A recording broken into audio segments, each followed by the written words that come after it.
এর অনুষ্ঠান উপলক্ষে আজকের আয়োজন। এই অনুষ্ঠানের সভাপতি এবং প্রধান শিক্ষক এবং অত্র এলাকার ছাত্র অভিভাবক সকলের প্রতি আমার সালাম। আসসালামু আলাইকুম। তো যাই হোক, বিভিন্ন সময় আমাকে দাওয়াত টাওয়াত করছি, কিন্তু আমি আসার সময় পাই। আমি এই এলাকার লোক, এইখানে আমার বাড়ি, এই প্রতিষ্ঠানের সঙ্গে বহুদিন জড়িত ছিলাম এলাকা হিসেবে।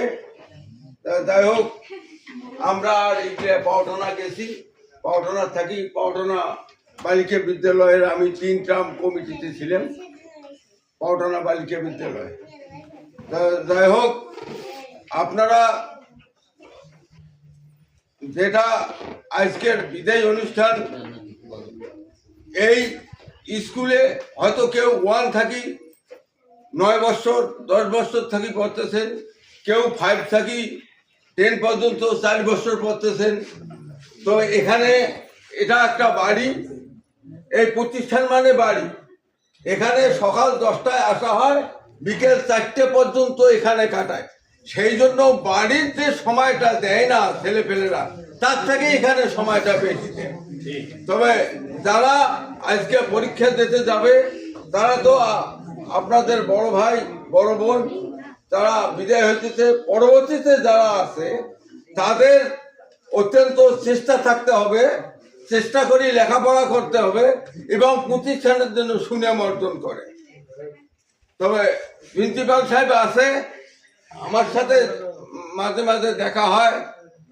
আমার নাতি একটা আছে এখানে, তা তার কথা জিজ্ঞাসাবাদ করি এই পর্যন্ত।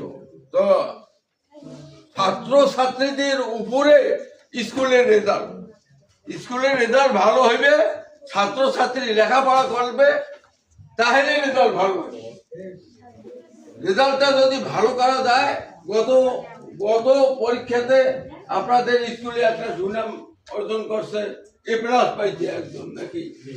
A+ পাওয়া মানে কি? অবহেলিত প্রতিষ্ঠান, সেইখানে A+ পাইছে। তো যাই হোক, আমি বেশি কিছু বলতে চাই না। বর্তমান যে এমপি সাহেব হয়েছে, উনি আমার আপন ভাগ্নে, ছোট বোনের ছেলে।